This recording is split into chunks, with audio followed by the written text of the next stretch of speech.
क्या होता है कि जीवन में हम सब सफल होना चाहते हैं, किंतु सफलता अगर तुक्के से नहीं मिली है तो उसकी बहुत लंबी यात्रा होती है, बहुत भारी कीमत चुकानी होती है। अच्छा, नया आदमी सोचता है कि यार क्या है, तो ऐसे ही है, लेकिन उसके पीछे की लंबी संघर्ष यात्रा का अपना मूल्य है। और इसलिए जीवन में सबसे ज्यादा सफल लोग वो होंगे जिनमें सबसे ज्यादा धैर्य था और धैर्य के साथ लगन थी कि एक दिन आएगा जरूर, अपना टाइम आएगा, अपना टाइम आएगा, कभी ना कभी तो आएगा ही आएगा, ठीक है। और उसके लिए लगातार मेहनत लगातार करनी है, धैर्य रखना है, छटपटाना नहीं है। और इसलिए मैं कई बार आप लोगों से कहता हूं क्लास में भी, आईएएस बनने में वही सफल होगा जिसके अंदर परसेवरेंस होगी। इंटेलिजेंस थोड़ी कम चल जाएगी, EQ EI थोड़ा कम चल जाएगा, परसेवरेंस कम है तो नहीं बन पाएंगे। और जो लोग हर महीने एक रात को अचानक उछलते हैं आईएएस बनने के लिए, कुकर की भाप भर गई, ढक्कन की तरह उड़े अचानक, आईएएस बनना है, आज ही रात को बनना है आईएएस, और उसके बाद अमानवीय टाइम टेबल बनाते हैं अपना, जो 4 घंटे चलते चलते दम तोड़ देता है। और उसके बाद मामला टाइम फिर 1 महीने तक शांत पड़े हैं, फिर किस दिन खून गर्म हुआ, अचानक आईएएस बनने बैठ गए उस दिन, और बस टारगेट ये इंटरव्यू 250 नंबर, ऑप्शनल वैकल्पिक विषय 350 नंबर, जीएस 550 नंबर, और आईएएस टॉपर से 200 नंबर ज्यादा स्कोर। और फिर पढ़ना शुरू, सुबह 4 बजे पढ़ेंगे और उसके बाद दिन में 21 घंटे का बना लिया पढ़ने का, अमानवीय किस्म के टारगेट बना लेते हैं। हाँ, और होगा क्या, एक दिन होते थे छोड़ो यार ऐसे ही ठीक था, छोड़ो। इसको बोलते हैं बहुत तेजी से उठने वाला जोश, उतना ही तेजी से मर जाता है। एक साहित्यकार थे, उन्होंने शब्द इस्तेमाल किया, तीव्र किंतु शीतल बौद्धिक घृणा। क्या इस्तेमाल किया? क्रांतिकारी बनना है ना, तो तीव्र किंतु शीतल बौद्धिक घृणा चाहिए।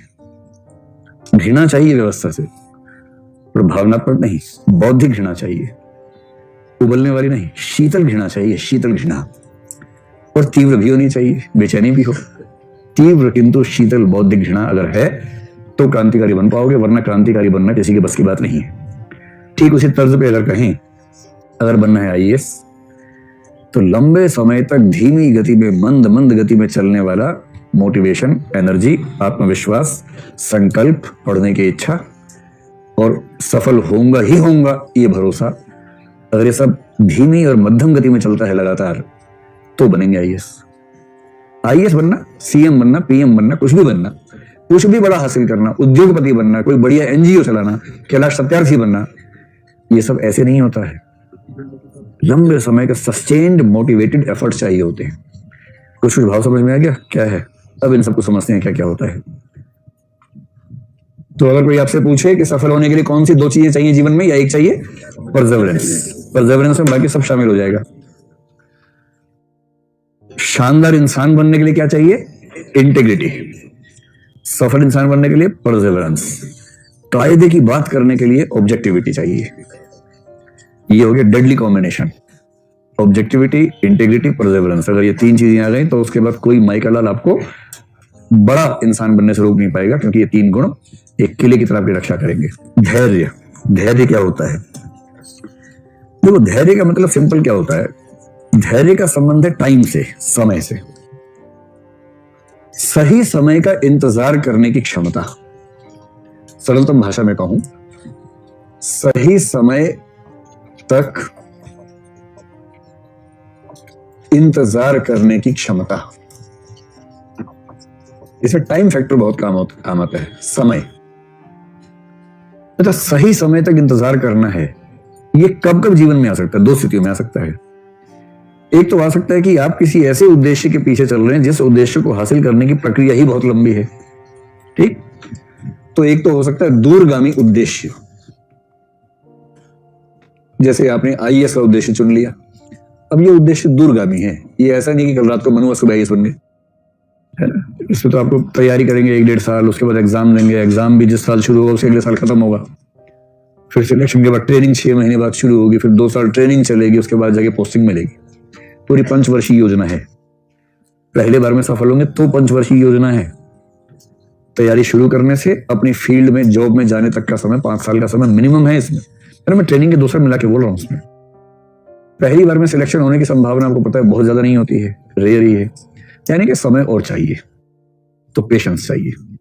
और दूसरा धैर्य कब चाहिए? कठिन समय में चाहिए।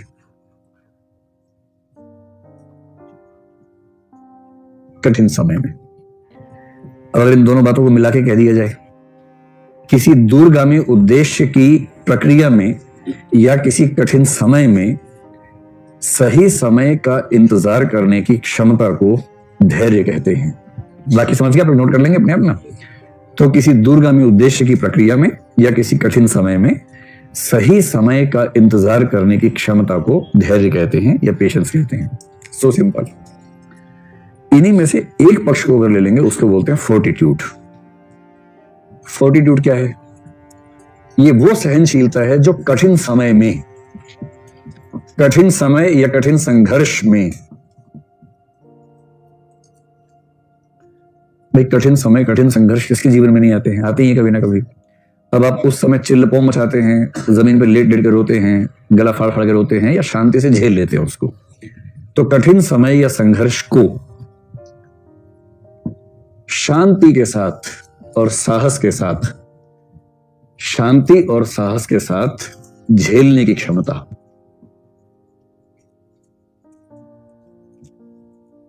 इस समय राहुल गांधी को कौन सा मूल्य चाहिए सबसे ज्यादा? फोर्टिट्यूड चाहिए। उनको लगता है मेरे ही समय में मोदी कहा आ गया, कोई और तब देख लेते, ये आदमी इसी टाइम पैदा होना था, ऐसा मन में आता होगा। और दिल्ली के इलेक्शन के समय मोदी जी को लगता होगा कि केजरीवाल इसी समय काहे पैदा हो गया, पूरे भारत में हमारा अश्वमेध घोड़ा दौड़ रहा है आराम से, यहीं आके फंस जाता है बार बार।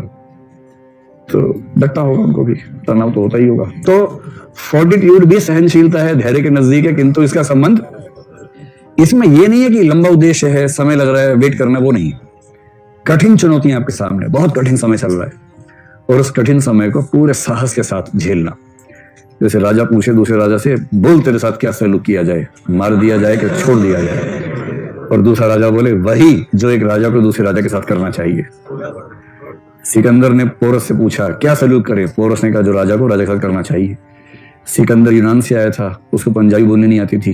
पोरस पंजाब के इलाके में था, उसको ग्रीक नहीं आती थी। ये हुआ कैसे समझ नहीं आता। और दुनिया भर कहती है कि ऐसी बातचीत हुई, और हम तुमसे परेशान है, बात हुई कैसे?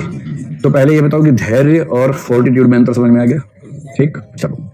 वो जो शेर था ना, तुमने मेरा कांटों भरा बिस्तर नहीं देखा, वो इस पे अप्लाई होता है फोर्टिट्यूड पर, कि मैंने बहुत कठिन संघर्षों को झेला है सीने पर तमगे की तरह, इसलिए उसका महत्व जो है वो फोर्टिट्यूड है। चलो अब आ जाओ परसिस्टेंस पे। लो तो धैर्य में होता है केवल समय का इंतजार करना। इंतजार करो, इंतजार करो, इंतजार इंतजार इंतजार करो, यह है धैर्य। ठीक, जैसे कोई बच्चा है 19 साल का, शादी करने को बेकरार हो रहा है, वैसे पेरेंट्स क्या बोलेंगे? बेटा जब तक 21 के ना हो जाओ, इंतजार इंतजार इंतजार करो। इसमें कुछ अलग से नहीं करना है, सिर्फ इंतजार करना है। ये नहीं करना है कि किसी ने शादी करनी है उसके लिए वो विशेष रूप से कुछ प्रयास कर रहा है, ऐसा नहीं। केवल 21 का होना है, बस इंतजार करना है। निरंतरता में क्या होता है कि पेशेंस प्लस सस्टेन्ड एफर्ट्स, ये फार्मूला है, एकदम केमिस्ट्री का फार्मूला टाइप का है। Patience plus sustained efforts equals to persistence. अर्थात परसिस्टेंस निरंतरता में पेशेंस तो है ही, पेशेंस तो है ही है इसके अंदर, साथ में एक चीज और भी है, उसका नाम है सस्टेन्ड एफर्ट। सस्टेन्ड एफर्ट का मतलब है प्रयास की निरंतरता। किसी, अब देखो परिभाषा क्या हो जाएगी, इसमें कठिन समय वाली बात हटा देंगे, इसमें सिर्फ ही आ जाएगा उद्देश्य में। किसी दूरगामी उद्देश्य के लिए लंबे समय तक धैर्य और निरंतर प्रयास करने की क्षमता, यह है परसिस्टेंस। इन सबको लिखते रहिए आप, जिस भाव से देख रहे हैं कि देखा और दिमाग में छप गया ना, बाद में सब गायब हो जाता है ना। किसी दूरगामी उद्देश्य के लिए लंबे समय तक धैर्य और निरंतर प्रयास करते रहने की क्षमता, इसको बोलते हैं परसिस्टेंस। तो परसिस्टेंस में पेशेंस के साथ साथ एक पक्ष और जुड़ गया है, निरंतर प्रयास। ठीक, अब परसिस्टेंस और परसेवरेंस में भी संबंध वैसा ही है। तो परसेवरेंस क्या है? परसेवरेंस का मतलब है persistence plus sustained self motivation. Persistence plus sustained self motivation. Simple formula है, फार्मूला याद रखिए, सारी कहानी याद रहेगी। सस्टेन का मतलब है निरंतर, सस्टेन करना, निरंतरता बनाए रखना। सेल्फ मोटिवेशन क्या है? आत्म अभिप्रेरणा, आत्मविश्वास भी कह सकते हैं, सेल्फ कॉन्फिडेंस कह लीजिए। तो फिर से वापस आ जाओ वहीं से, किसी दूरगामी उद्देश्य की प्राप्ति के लिए धैर्य, प्रयास की निरंतरता और आत्मविश्वास को बनाए रखने की क्षमता, यह है परसेवरेंस। तो परसेवरेंस और परसिस्टेंस लगभग जुड़वा बहने हैं, नॉन आइडेंटिकल ट्विन्स हैं, थोड़ा बहुत अंतर इनके बीच में है, मोटे तौर पर बात एक जैसी है, इनमें बहुत अंतर नहीं है। अच्छा लगा? फिर से बोल दें, लीजिए इरशाद, फिर सुनिए आप इसको, सुनिए। ये कहा है किसी दूरगामी उद्देश्य के लिए लंबे समय तक धैर्य, निरंतर प्रयास तथा आत्मविश्वास बनाए रखने की क्षमता को लगन कहते हैं। अब एक शब्द है डिटर्मिनेशन।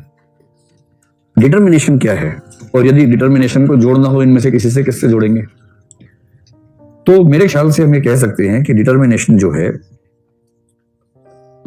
अगर एक वाक्य में कहूं, डिटर्मिनेशन एक मानसिक स्थिति है जो व्यवहार में आती है तो परसिस्टेंस बन के आती है। डिटर्मिनेशन क्या है? मुझे आईएएस बनना है, बनना है, बनना है, पढ़ूंगा नहीं अलग बात है, बनूंगा तो आईएएस बनूंगा, बातें नहीं करूंगा, आईएएस बनना है, बनना है, तो पढ़ाई तो कर लो, पढ़ाई नहीं करेंगे यार, बनेंगे आईएएस। डिटर्मिनेशन वाला व्यक्ति सामान्यतः प्रयास भी करेगा। तो परसेवरेंस या परसिस्टेंस है, परसिस्टेंस जो है इसका जो मानसिक हिस्सा है वो है डिटर्मिनेशन।